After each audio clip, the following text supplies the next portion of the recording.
Bikin nangis. Sahabat yang kuanggap saudara ternyata tega tidur dengan suamiku.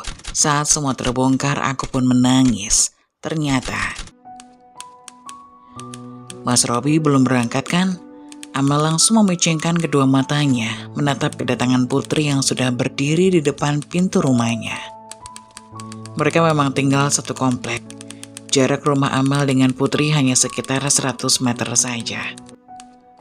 "Ngapain pagi-pagi udah datang ke sini?" tanya Amel, tanpa menghiraukan pertanyaan Putri. Nada bicaranya begitu cuek. "Ini sudah jam setengah 7, Mel, bukan pagi," ucap Putri.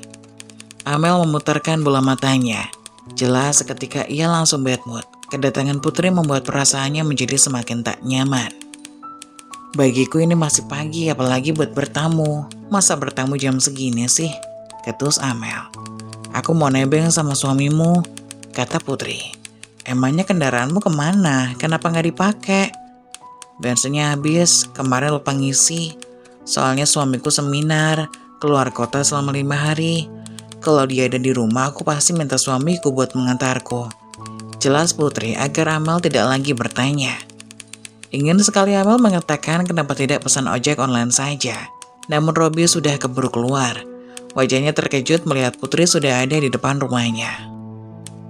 "Dia mau nebeng sama kamu, Mas. Katanya mobilnya nggak ada bensin." Amel terlihat tidak senang. "Nggak apa-apa kan sayang, sekalian jalan juga." Robi sama sekali tidak keberatan. Amel hanya bisa menarik menghembuskan nafasnya dalam-dalam. "Ayo Mas, nanti kita telat loh, belum lagi di jalan macet." Putri sangat bersemangat. "Mas pergi dulu ya sayang." Robi berpamitan dengan sang istri sambil mengecup keningnya. Amel hanya bisa mengangguk sambil mencium punggung tangan suaminya dengan taksim.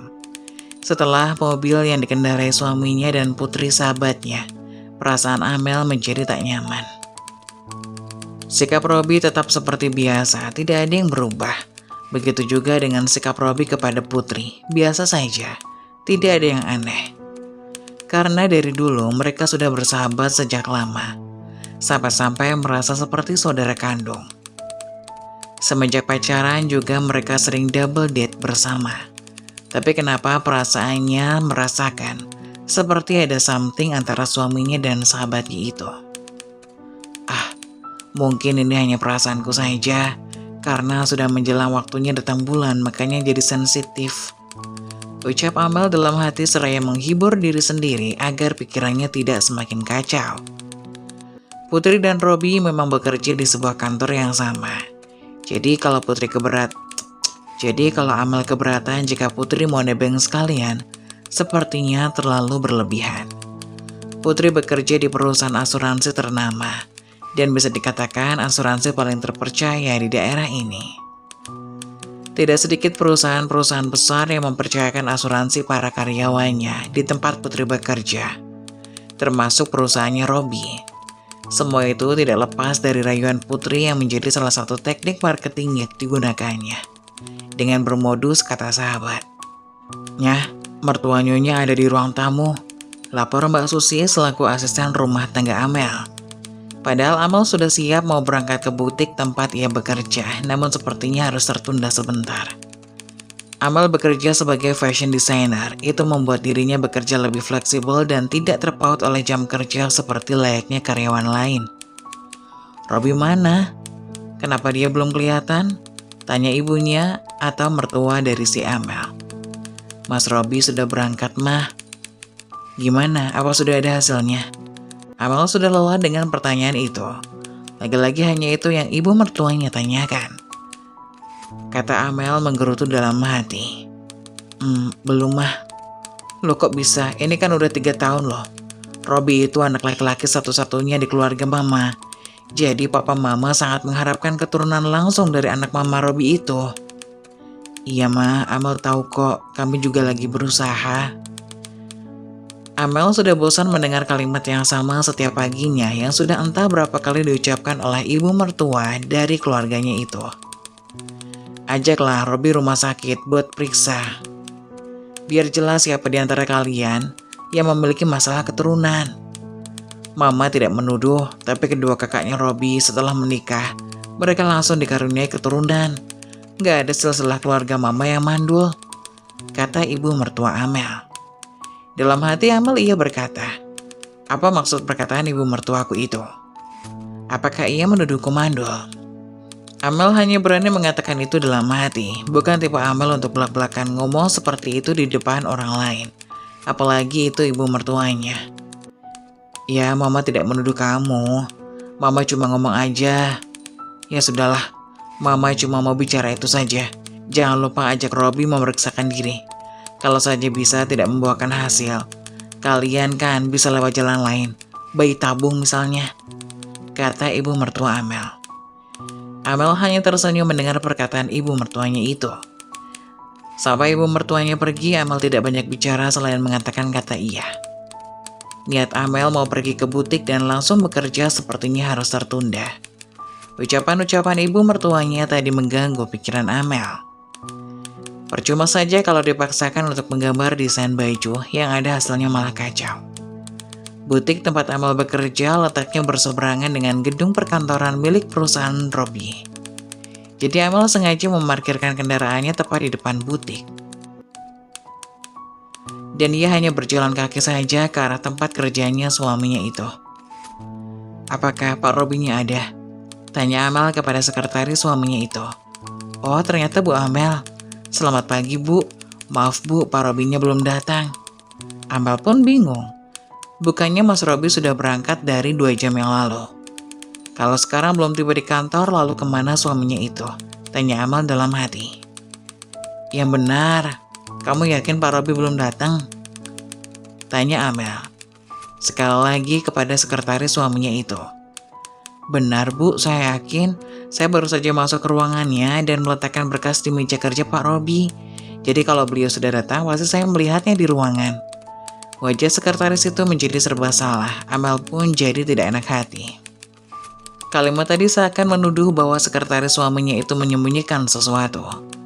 Ya sudah, mungkin ada kepentingan lain. Mungkin ada kepentingan lain, jadi dia belum sampai ke kantor. Kata Amel mencoba untuk mencairkan suasana yang sedikit agak tegang itu. Yang dirasa Amel jadi tidak enak.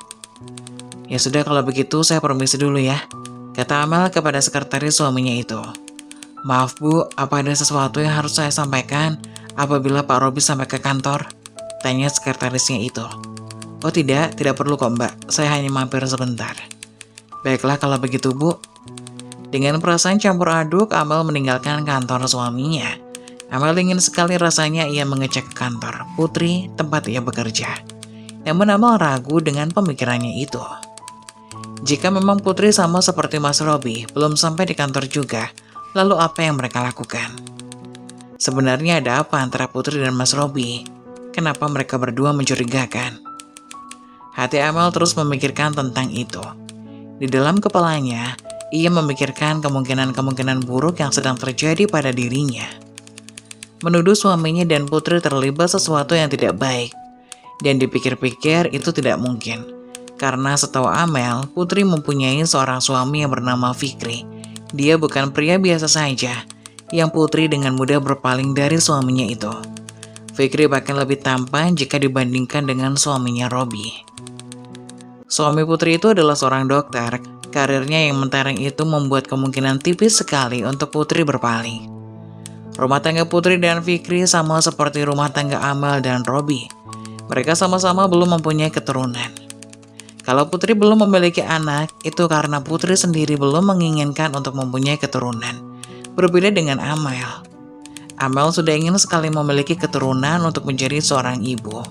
Namun hingga pernikahan mereka berusia 3 tahun, Amel dan Robby belum pernah sekalipun tanda-tanda akan mendapati seorang bayi. Akhirnya Amel memilih kembali ke butiknya. Ia berpikir positif saja, mungkin suaminya sedang ada keperluan sebentar di luar. Makanya dia belum sampai ke kantor. Baru saja Amel keluar dari lift, tanpa sengaja ia berpapasan dengan suaminya Robby yang hendak masuk lift. Namun anehnya ia tidak sendirian, kali ini ia bersama Putri. Keadaan itu membuat hati Amel semakin curiga dengan mereka. Terlihat mereka sedang tertawa-tawa bahagia. Bahkan Putri masih sempat memukul lengan suaminya itu dengan manja sebelum lift tertutup. Sebenarnya ada apa dengan mereka berdua? Tanya Amel dalam hati ketika melihat pemandangan itu terjadi di depan matanya. Niat Amel ingin kembali ke butik jadi urung. Bayangan sang suami tertawa bersama wanita itu terus mengusik pikirannya. Lagi pula, ngapain Putri ikut bersama suaminya? Bukankah letak kantor Putri di tempat lain dan lantainya yang berbeda? Terlalu jauh Putri menaiki lift yang berada di lift yang sama bersama suaminya itu. Amel lalu membuat panggilan pada Mas Robi. Ia ingin mengetes apa jawabannya. Panggilan dari Amel belum diangkat hingga saat Amel ingin memutuskan panggilan itu, baru suaminya mengangkat teleponnya. Ya Mel, ada apa? Kamu lagi di mana Mas? Tanya Amel pura-pura tidak tahu. Ya kayak biasa lo di kantor, emangnya di mana lagi? Jawab suaminya itu dengan nada yang sedikit agak jengkel. Apa kamu baru sampai Mas? Amel mencoba untuk bersandiwara. Mana mungkin, aku sudah dari tadi kok di sini, emangnya kenapa? Jawab suaminya dengan nada yang sedikit agak lembut. Mendengar jawaban suaminya, Amel memutar bola matanya. Dasar bohong, umpat Amel dalam hati. Tadi mamamu datang ke rumah. Seperti biasa, mama nanyain apa aku sudah hamil atau belum. Dan mama nyaranin kita supaya kita pergi ke dokter untuk memeriksakan keadaan kita. Kamu tahu apa artinya itu, Mas? Mama dengan tidak secara langsung itu menuduhku kurang subur atau mandul. Padahal kita sama-sama belum memeriksakan diri. Kata Amel mencoba untuk menghilangkan kekesalannya. Amel memiliki firasat kalau Putri masih bersama dengan suaminya di sana. Makanya Amel dengan sengaja mengajak bicara panjang lebar agar kesempatan Putri untuk ngobrol dengan Mas Robi itu tidak ada. Sudah, jangan dimasukin ke dalam hati omongan mamaku itu. Sayang, mama mengatakan itu hanya karena ia sudah sangat menginginkan kita untuk memberikannya keturunan. Mama memang dari dulu menginginkan seorang cucu. Ya, aku tahu Mas. Tapi kenapa mama ngomongnya ke aku? Kenapa nggak ke kamu aja? Aku ngerasa dipojokin Mas. Di sini kan kita nggak tahu siapa yang kurang subur, aku atau kamu. Ucap Amel sedikit agak emosi. Sudahlah, jangan marah-marah begitu. Masalah ini kita bicarakan nanti di rumah ya. Aku mau balik kerja dulu, kata Mas Robi. Itu akal-akalan suaminya saja agar hati Amel merasa tidak curiga kalau ada sesuatu antara suaminya dan Putri. Mungkin hati Amel berbunga-bunga mendengar kata manis dari suaminya itu. Namun pikiran Amel yang sedari tadi kemana-mana membuat ia muak dengan suaminya. Haruskah aku kembali ke ruangan Mas Robi? Tanya Amel pada dirinya sendiri. Daripada Amel terus-menerus menduga-duga sesuatu yang belum pasti. Akhirnya Amel pergi ke kantor suaminya tanpa memberitahunya terlebih dahulu. Saat ia keluar dari lift, jantung Amel berdetak berdebar-debar begitu kencang. Amel takut apa yang dikhawatirkannya itu benar terjadi. Semakin mendekati ruangan suaminya, jantung Amel semakin tidak karuan. Bahkan saat kedatangan Amel, sekretaris suaminya itu terlihat langsung gugup dan buru-buru berdiri. Jika ada seseorang yang berada di ruangan suaminya, dan itu pasti si Putri. Bu Amel, kata sekretaris suaminya itu. Hus, Amel langsung memberikan kode agar sekretarisnya jangan berisik.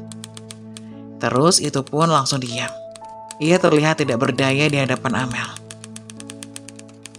Amel melangkah dengan cara perlahan mendekati ruangan kantor Mas Robi agar suara sepatunya tidak terdengar. Semakin mendekati pintu ruangan, semakin kencang detak jantungnya.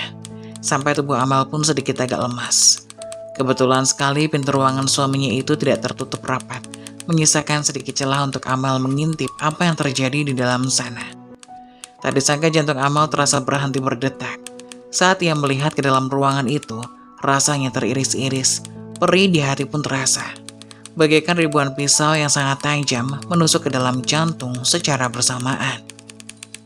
Amel pun memejamkan matanya untuk sesaat, menahan tangis air mata yang hendak keluar. Dengan gemetar hanya meraih ponsel dalam tasnya, lalu mengarahkan ke arah suaminya itu dan Putri yang sedang melakukan pelukan mesra. Pemandangan itu sangat menyakitkan bagi Amel. Amel bisa membayangkan apa yang akan terjadi selanjutnya saat mereka saling bermesraan seperti itu. Tak kuat melihat pemandangan itu, Amel pun menutup kedua mata sambil terus mengarahkan moncong kamera handphonenya ke arah mereka. Meskipun ia berusaha sekuat mungkin, air matanya terus saja mengalir deras di pipinya.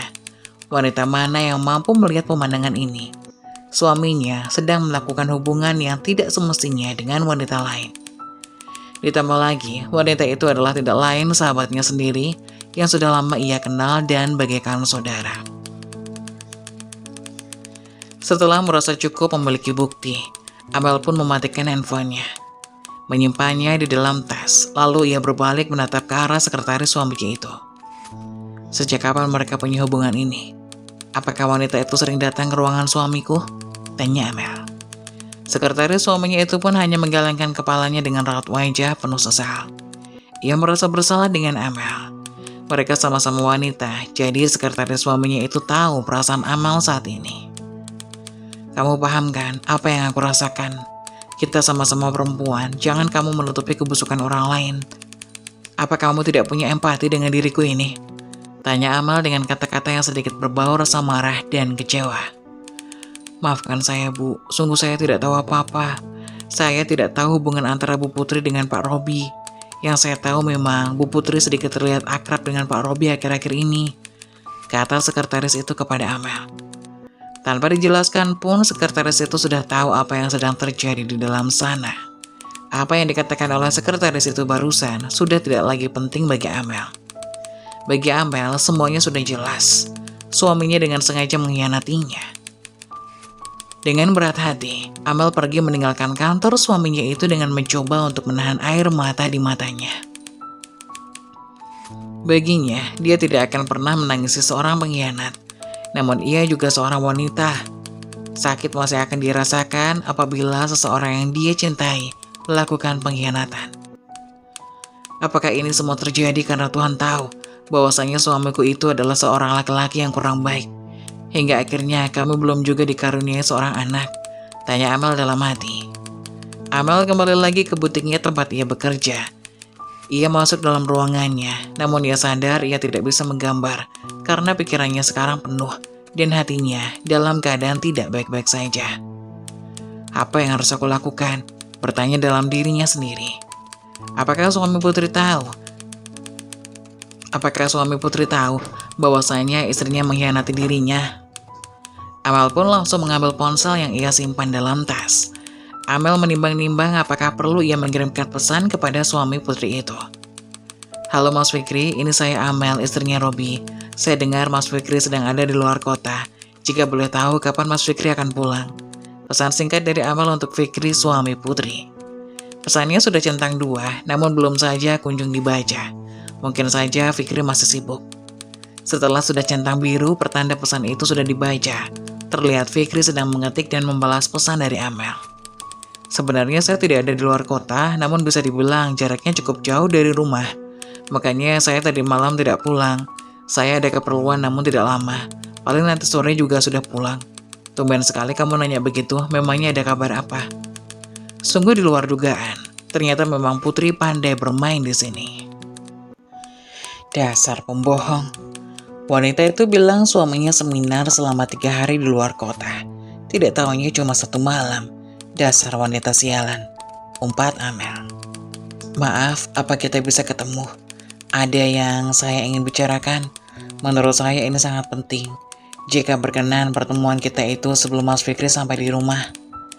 Pesan itu hanya dibaca, tidak terlihat Fikri mengetik untuk membalas pesan dari Amel. Ini tentang rumah tangga antara Mas Fikri dengan saya. Ini tentang rumah tangga antara Mas Robi dengan saya. Dan ini juga menyangkut tentang keluarga Mas Fikri dengan Putri. Amel menambahkan pesan untuk Fikri, namun pesan itu tidak kunjung dibaca. Amel semakin resah sekaligus kesal dengan keadaan ini.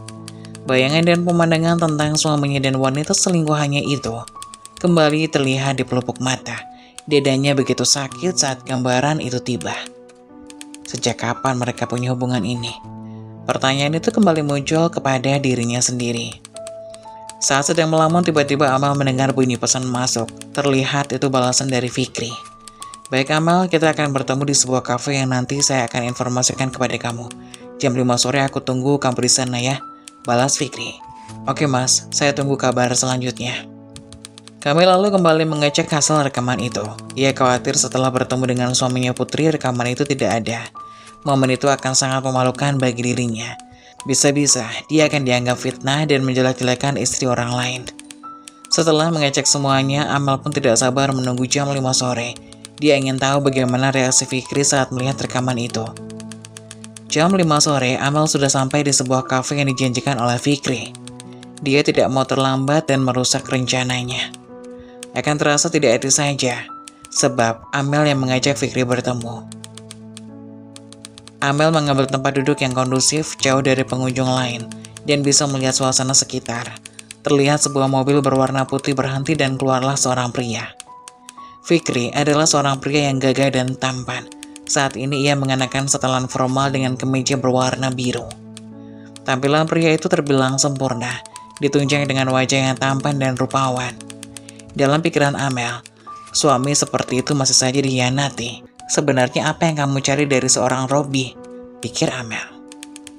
Melihat kedatangan Fikri dan masuk ke dalam kafe, Amel lalu melambaikan tangan sebagai tanda posisi mereka akan duduk. Fikri langsung dapat melihat Amel lalu berjalan mendekat. Setelah ia mengambil tempat duduk di hadapan Amel. Sudah memesankan minuman untukmu, Mas. Jus alpukat kan? Tebak Amel. Fikri pun hanya tersenyum lalu mengangguk. Fikri seorang pria yang menyukai buah alpukat. Amel ingat saat itu mereka berkumpul di satu acara dan memesan jus alpukat. Sudah lama ya Mel kamu di sini? Tanya Fikri. Enggak kok Mas, baru 10 menit. Sebelumnya maaf ya Mas, kalau aku mengganggu kesibukan kamu, karena aku pikir aku tidak bisa lagi menundanya. Jujur, aku khawatir Mas Fikri akan mendapatkan keterangan palsu kalau Mas Fikri sudah sampai di rumah terlebih dahulu. Kata Amal tanpa basa-basi. Emangnya ada apa? Apa yang sedang terjadi? Tanya Fikri yang terlihat kebingungan. Maaf Mas sebelumnya, apa boleh saya bertanya sesuatu hal yang berbau pribadi? Pribadi yang mana dulu? Kalau terlalu pribadi, saya juga tidak akan menjawabnya. Saya ingin tanya Mas, apakah hubungan Mas dengan Putri baik-baik saja? Loh, kenapa memangnya? Kenapa kamu tiba-tiba bertanya tentang keharmonisan keluarga aku? Sebenarnya, apa yang ingin kamu katakan? Bukankah urusan keluargaku tidak seharusnya diketahui orang lain? Kamu adalah sahabat dari istriku. Jawab Fikri yang terlihat tidak senang hubungan pribadinya dipertanyakan orang. Amel semakin bingung harus memulai dari mana. Suasana sedikit kacau, yang Amel kenal Fikri adalah orang yang baik dan ramah. Namun sekarang di hadapannya Fikri bukanlah Fikri yang Amel kenal. Apakah ada sesuatu hal yang Fikri sembunyikan? Katanya kamu ingin membicarakan tentang saya, tentang kamu, Putri dan Robby. Pertanyaan ini membuat nyali Amel sedikit menciut. Begini Mas. Apakah Mas tidak merasakan sesuatu hal yang janggal tentang istri Mas? Pertanyaan ini membuat Fikri sedikit agak tegang. Dia hingga terlihat berlipat mendengar pertanyaan dari Amel. Udah jangan basa-basi lagi. Sebenarnya kamu mau ngomong apa? Jangan kebanyakan muter-muter. Kalau memang kamu ingin berbicara hal yang tidak penting seperti ini, ngapain kamu ajak saya buat ketemu? Buang-buang waktu saja. Kata Fikri sambil berdiri yang berniat meninggalkan Amel. Seketika Amel pun mencegah. Sebentar, tunggu dulu Mas, saya belum selesai bicara. Bujuk Amel kepada Fikri. Sudahlah, langsung to the point saja. Apa yang ingin kamu bicarakan? Saya capek dan lelah ingin istirahat. Tegangan pun begitu terasa. Fikri yang ramah terlihat begitu emosional. Jadi gini Mas, pagi tadi aku melihat Putri datang ke rumah. Dia berniat pergi berangkat kerja bersama suami saya. Putri beralasan bahwasanya mobilnya kehabisan bahan bakar. Bagi saya itu alasannya sedikit tidak masuk akal. Putri adalah orang yang tidak teledor. Mendengar perkataan Amel, Fikri pun langsung berubah ekspresi wajahnya.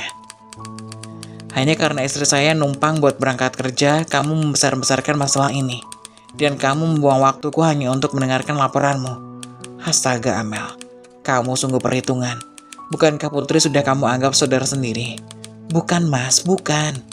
Ini bukan masalah nebengnya. Aku curiga jika di antara suamiku dan istrimu memiliki. Kamu punya prasangka buruk kepada istriku dan suamimu. Tak kusangka Amel, kamu menyia-nyiakan waktumu dengan berpikiran negatif seperti itu. Cuma numpang saja kamu besar-besarkan. Kata Fikri sambil menggeleng-gelengkan kepala. Amel semakin yakin sepertinya Fikri tahu sesuatu tentang perselingkuhan suaminya dan Putri dari Fikri. Atau jangan-jangan Fikri sengaja diam karena Fikri sudah tidak peduli lagi dengan Putri. Sudah, Cuma itu saja yang ingin kamu katakan? Tanya Fikri. Aku tidak menfitnah Mas, aku memiliki bukti, makanya aku berani menelponmu dan mengajak bertemu. Lalu mana buktinya? Aku tidak ingin kamu asal tuduh jika tidak ada bukti. Karena dengan tidak secara langsung kamu mencemarkan nama baik suamimu sendiri dan istriku. Ditambah lagi, kamu sudah mengganggu ketenangan keluarga orang lain. Kata-kata Fikri semakin membuat Amal semakin tidak menyukai Fikri. Jelas-jelas istrinya itu berselingkuh, namun masih saja dibela. Apakah di mata suaminya itu Putri adalah seorang istri yang setia?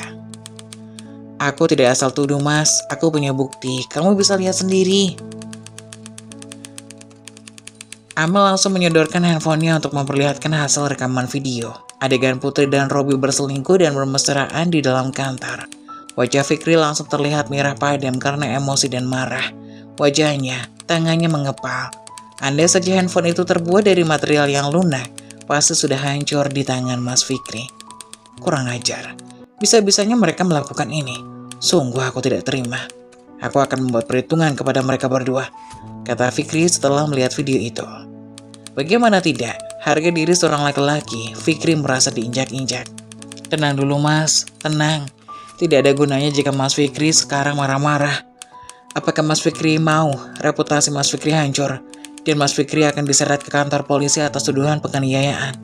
Jadi jangan gegabah dan melakukan sesuatu hal yang merugikan Mas Fikri nanti. Lagian, Mas, asal tahu saja, Putrilah yang lebih dulu datang ke rumah dan menggoda suamiku. Mendengar perkataan itu, Fikri langsung menatap tajam ke arah Amel. Sekarang Mas pikir, Putri bukan lagi anak SMA yang dengan mudahnya dirayu oleh Mas Robby. Dan seperti yang kau bilang, Putrilah yang datang ke rumahku untuk menebeng pergi ke kantor sama Mas Robby. Jadi sekarang, Mas Fikri simpulkan saja siapa yang merayu di sini.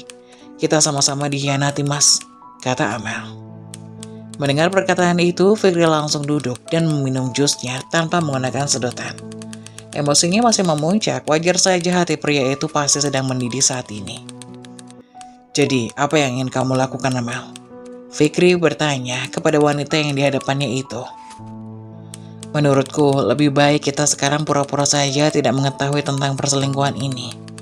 Kita kumpulkan lagi bukti perselingkuhan mereka. Yang jelas aku akan menggugat cerai suamiku itu. Kalau soal Mas Fikri itu terserah, setelah kita memiliki cukup bukti tentang perselingkuhan mereka. Fikri pun diam, sepertinya memikirkan sesuatu. Apakah Mas Fikri keberatan jika menceraikan Putri? Tanya Amal dengan hati-hati. Keberatan? Yang benar saja, setelah aku mengetahui keburukannya, aku merasa jijik. Tak kusangka dia akan melakukan sejauh ini di belakangku, kata Fikri geram. Aku tidak tahu yang mereka lakukan di belakangku. Baru itu saja kita ketahui. Mungkin sudah banyak lagi hal-hal yang mereka lakukan selama perselingkuhan ini. Mas Fikri benar. Tapi Mas, apakah kamu pikir hanya dengan perceraian saja semua akan impas?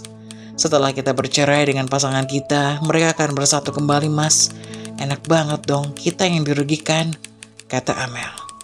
Fikri pun menatap ke arah Amel sampai berpikir, sebenarnya apa yang Amal inginkan dari kasus ini? Mas Fikri, aku menawarkan sebuah kerjasama. Jika ini benar terjadi, aku yakin rasa sakit kita ini akan terbayar tuntas. Dan mereka akan merasakan apa yang saat ini kita rasakan. Ucap Amal sambil menatap Fikri yang terlihat kebingungan. Kerjasama apa? Bagaimana kalau setelah perceraian dan masa idahku selesai, Mas Fikri nikahi aku? Perkataan Amel pun membuat Fikri melongo mendengar ucapannya itu. Apa? Nikahin kamu? Kata Fikri terkejut. Apa kamu sadar dengan apa yang kamu ucapkan tadi? Tanya Fikri. Tentu saja Mas, makanya aku mengajak Mas Fikri bertemu bukan hanya ingin memperlihatkan bukti perselingkuhan itu, lalu mengajukan gugatan cerai kepada pasangan kita masing-masing. Jika hanya itu saja, buat apa aku capek-capek nemuin Mas Fikri di sini? Aku bisa lakuin itu sendiri, dan urusan Mas Fikri bukan lagi urusanku. Dan jika itu terjadi, maka mereka hanya tertawa melihatnya, tanpa merasakan rasa sakit yang kita rasakan sekarang. Aku tidak akan membiarkan itu, Mas. Aku akan membalaskan semua rasa sakitku kepada mereka.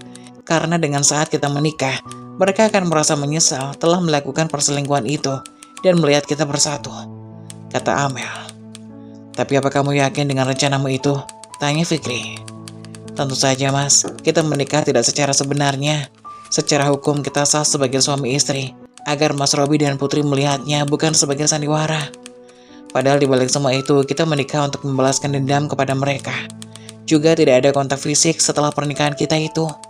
Sampai apabila nanti di antara kita menemukan pasangan yang cocok dan sesuai, kita akan akhiri sandiwara pernikahan kita itu. Jawab Amel. Maaf Mel, aku tidak setuju dengan apa yang kamu katakan. Itu namanya mempermainkan pernikahan. Pernikahan adalah ikatan suci, aku tidak bisa mempermainkannya, kata Fikri. Mendengar perkataan Fikri, Amel pun merasa kecewa dengan jawabannya. Namun Amel sadar dia tidak bisa memaksa, itu hak Fikri. Aku belum bisa memberikan keputusan apapun padamu Mel. Seperti halnya rencanamu tadi, biarkan aku pikir-pikir dulu. Jika nanti ada sesuatu, aku akan menghubungimu, kata Fikri sebelum berpisah di kafe itu kepada Amel. Mendengar kalau Fikri akan mempertimbangkan tawarannya, Amel pun sedikit ada cahaya terang untuk bisa membalaskan sakit hatinya kepada suaminya dan sahabatnya itu. Selepas pertemuan antara Amel dan Fikri, Amel langsung pulang ke rumah. Mereka berdua pulang beriringan dengan mengendarai mobil masing-masing. Dalam benak Amel ingin tahu apakah si Putri masih nebeng dengan mobil suaminya nanti sore. Atau jangan-jangan si Putri akan pulang sendiri menggunakan taksi online. Setelah Amel membersihkan diri dan berdandan tipis seperti biasanya, Amel pun duduk di sebuah kursi yang biasanya untuk tempat ia menunggu kepulangan suaminya. Waktu mau menunjukkan pukul jam 6 lewat.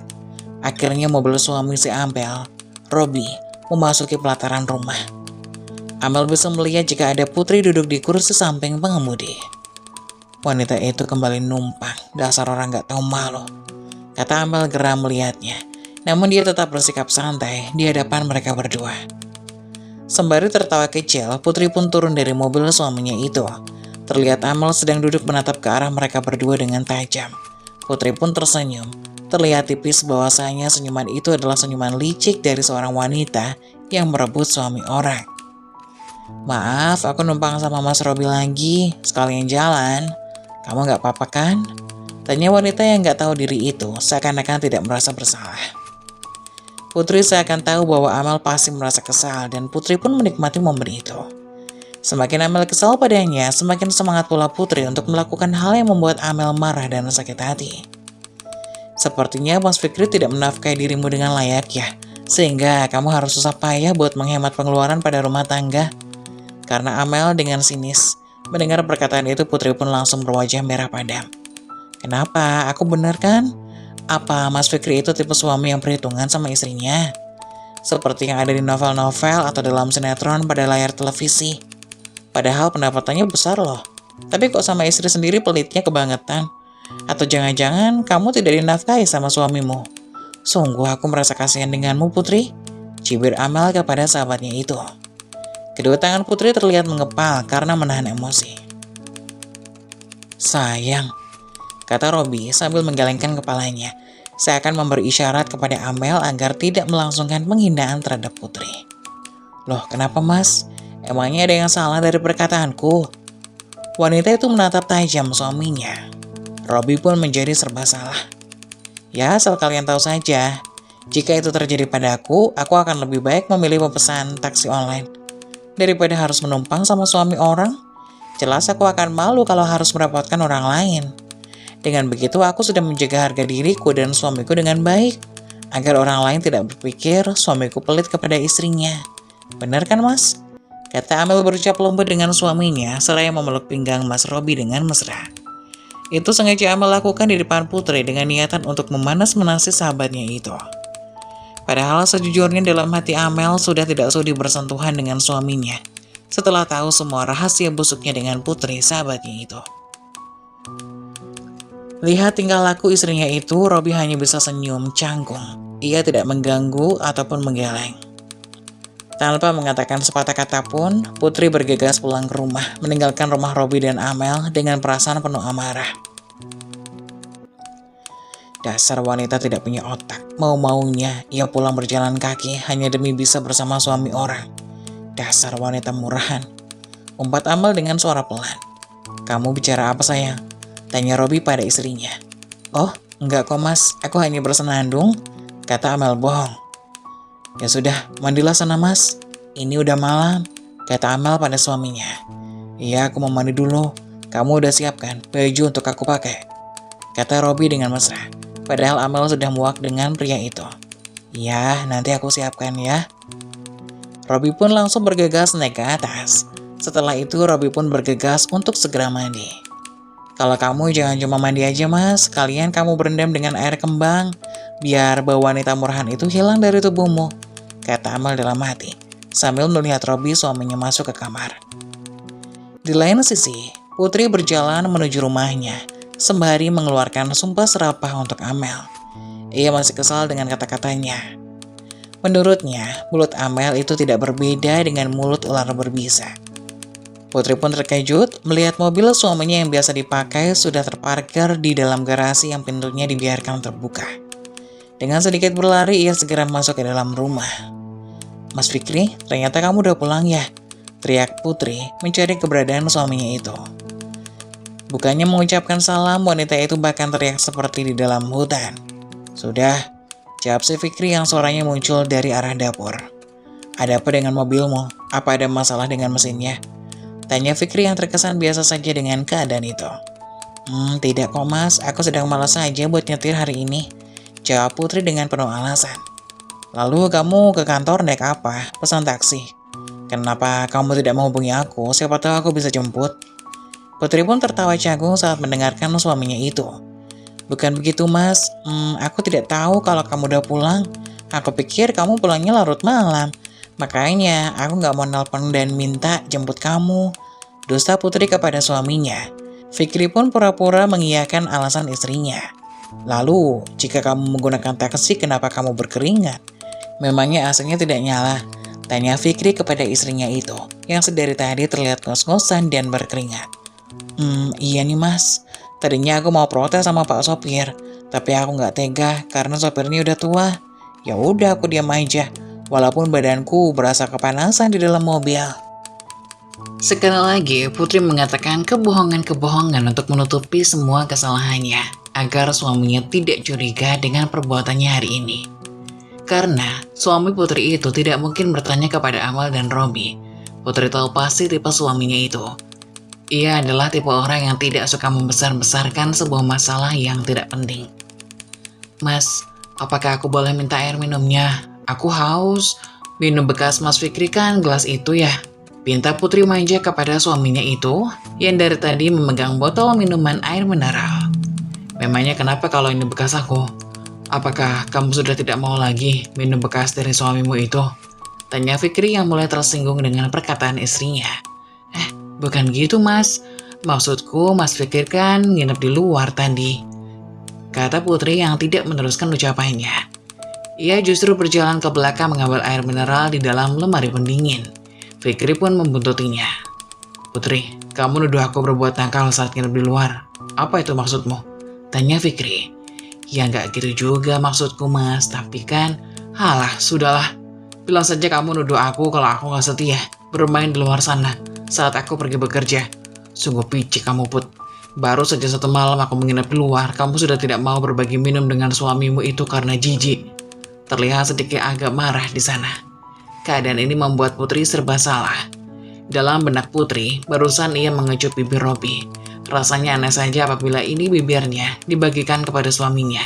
Hingga akhirnya Putri pun bingung harus beralasan apa. Putri hanya diam saja karena ia takut salah bicara.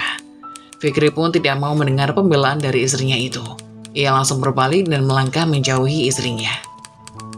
Putri terus memanggil nama Fikri yang perlahan meninggalkannya. Namun Fikri tetap acuh, pura-pura tidak mendengar. Fikri berjalan menuju teras rumah. Ia mengeluarkan handphonenya dari saku celana. Ia melihat pesan dari Amel. Amel memberi informasi bahwa Putri pulang bersama Mas Robby. Fikri sengaja tidak membunyikan handphonenya saat menerima telepon atau pesan dari orang lain agar istrinya tidak curiga. Setelah membalas pesan dari Amel, Fikri pun lalu masuk ke rumah. Suasana di rumah Amel begitu canggung. Amel sengaja menghindar dari suaminya Robby hingga malam datang. Saat mereka tidur pun Amel mencoba untuk jaga jarak dengan pria itu.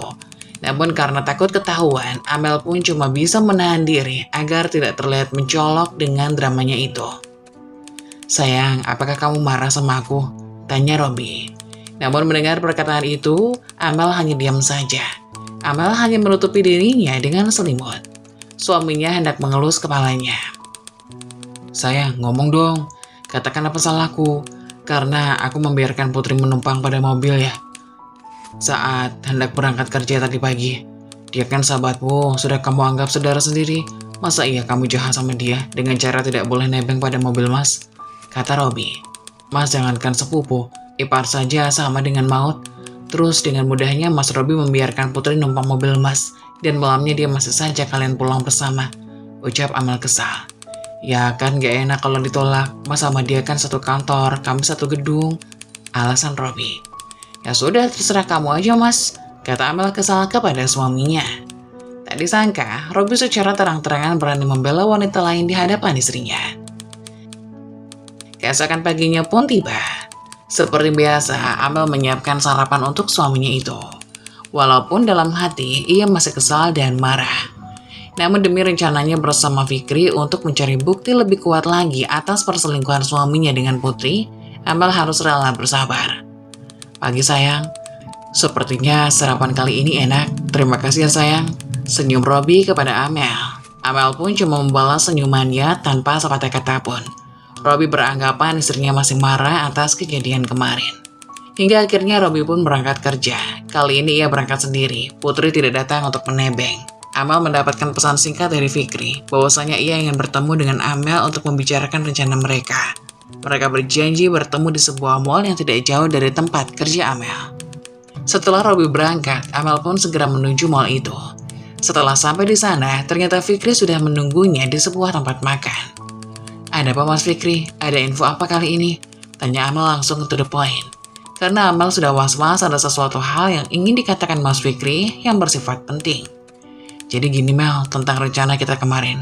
Tentang rencanamu setelah bercerai dengan suamimu lalu menikah denganku." "Iya Mas, gimana? Apakah Mas sudah memikirkan matang-matang?" tanya Amel. "Iya Mel, aku udah memikirkan semua itu. Keputusanku tetap sama. Aku tidak ingin mempermainkan ikatan suci pernikahan demi balas dendam. Aku tahu rasa sakitku dan kamu setelah diselingkuhi oleh pasangan. Itu pastilah sangat sakit dan jelas akan meninggalkan sebuah dendam. Tapi jika dengan cara mempermainkan sebuah pernikahan, itu bukan sebuah jalan keluar." "Lalu, apakah Mas Fikri punya rencana lain? Karena menurutku tidak adil saja jika perselingkuhan ini hanya berujung perpisahan bagi mereka," tanya Amel. "Aku tidak yakin dengan rencanaku ini. Tapi setidaknya itu sudah mencoba. Aku mempunyai rencana bagaimana jika perselingkuhan mereka kita viralkan. Itu akan membuat karir mereka hancur. Lagian, kita di sini adalah sebagai korban, bukan pelaku. Jadi itu pasti akan menyakitkan bagi mereka. Karir yang sudah bertahun-tahun mereka bangun hancur begitu saja hanya karena perselingkuhan. Aku rasa tidak mungkin karena mereka sudah menanggung malu," kata Mas Fikri.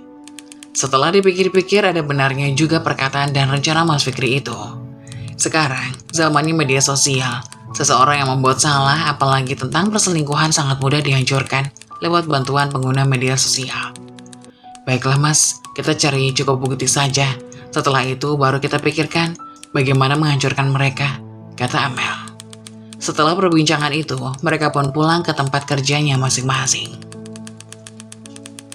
Setelah Amel memarkirkan mobilnya tepat di depan butik, Amel lihat mobil Mas Robby baru saja keluar dari arah kantor. Amel curiga jika suaminya itu sedang pergi bersama Putri, mengingat ini adalah jam kerja. Untuk memastikan semua itu, Amel pun menelpon suaminya. Tak butuh lama, Mas Robby pun langsung mengangkat telepon dari istrinya itu.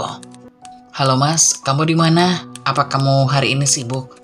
tanya Amel pura-pura tidak tahu bahwasannya mobil suaminya itu baru saja keluar dari kantor. "Nggak kok, aku nggak sibuk. Aku sedang ada di kantor kerja seperti biasa. Kenapa emangnya?" kata Robby bohong kepada istrinya itu. Padahal jelas-jelas Amel yakin itu mobil Mas Robby baru saja keluar. "Oh enggak kok Mas, aku cuma ingin mengajak kamu makan siang bersama kalau kamu ada waktu." "Kayaknya aku nggak bisa deh sayang, soalnya nanti siang aku ada meeting," kata Robby beralasan kepada istrinya. "Oh ya udah kalau begitu, mungkin lain waktu," Ya sudah mas, aku takut mengganggu jam kerjamu, kata Amel sambil menutup telepon. Amel pun langsung mengejar mobil Robby, membuntutinya dari belakang agar tidak ketahuan. Amel curiga pasti di dalam mobil itu ada Putri, wanita kurang ajar. Amel pun segera menelpon Fikri karena berita ini mungkin bisa saja jadi bukti penguat untuk rencananya bersama Mas Fikri. Amel pun segera mengirimkan pesan singkat kepada Fikri bahwasannya ia sedang membuntuti Robby yang sedang keluar dengan tingkah laku yang mencurigakan. Hingga akhirnya sampailah di sebuah tempat, ternyata mobil Mas Robby menuju sebuah hotel. Amel pun langsung memarkirkan mobilnya di bahu jalan karena ingin memastikan dulu apakah Mas Robby bersama Putri atau tidak. Benar saja, saat mereka parkir di depan hotel, keluarlah Putri bersama Robby. Momen itu diabadikan dalam sebuah foto yang Amel ambil dan ia kirimkan kepada Mas Fikri sebagai bukti. Mas Fikri pun langsung meminta Sherlock tempat itu. Ia ingin memergoki secara langsung perselingkuhan istrinya di depan mata. Tak lama setelah mereka keluar dari mobil, Amel pun langsung memarkirkan mobilnya masuk ke dalam parkiran hotel. Perasaan Amel berdetak kencang, rasanya tak karuan. Ia gelisah sambil menunggu Fikri datang ke hotel itu.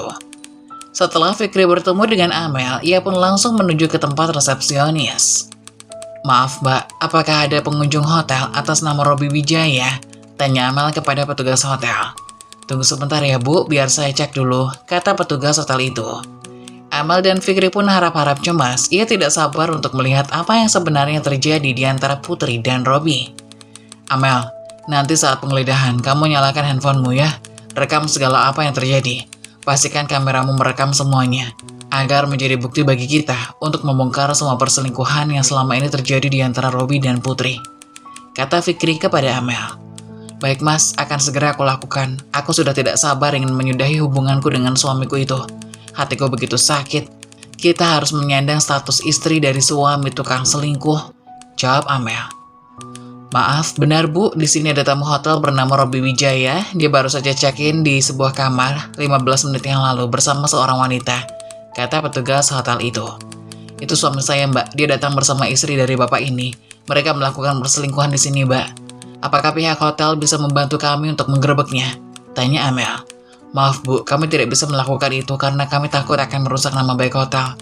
Apa maksud kamu mbak? Jelas-jelas ini salah. Apa pihak hotel ingin menyembunyikan kasus perselingkuhan?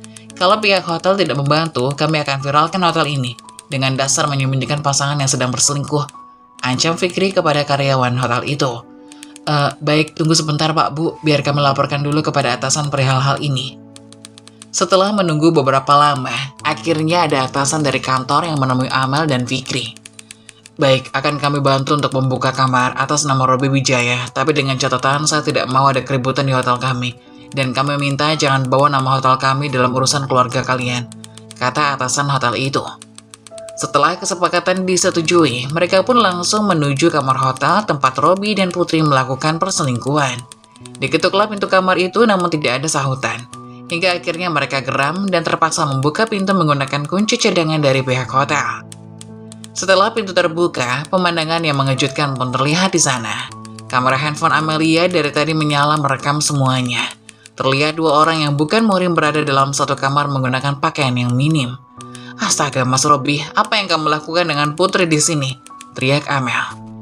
Dengan perasaan geram, Fikri pun langsung menuju pria itu yang langsung memukul Robby satu kali. Kurang ajar kamu Rob, tak kusangka kamu sebusuk ini, kata Fikri yang sudah tidak bisa lagi menahan emosi. Sabar mas, sabar, hentikan. Aku bisa jelaskan semua ini mas, kata Putri sambil memegang sebuah selimut untuk menutupi badannya. Plak, tampar Fikri kepada istrinya. Apa yang ingin kamu katakan, dasar wanita jalang? Keadaan begitu kacau hingga petugas hotel pun bersama beberapa security mencoba untuk menenangkan mereka. Hingga akhirnya dirasa sudah cukup bukti, Amel dan Fikri pun segera meninggalkan tempat itu. Derai tangis air mata pun tidak bisa ditahan lagi oleh Amel. Kini keluarganya hancur, persahabatannya pun hancur. Sahabat dan pria yang selama ini menemani keluarganya tak disangka begitu tega menghancurkan kebahagiaan dan cinta suci Amel. Mereka memutuskan untuk bercerai karena tidak ada lagi yang bisa dipertahankan dari pernikahan Amel dan Robby maupun pernikahan Fikri dan Putri. Setelah resmi bercerai, video itu pun yang viral di media sosial setelah Amel mempostingnya. Seperti dugaan Fikri, karir Putri dan Robby pun hancur.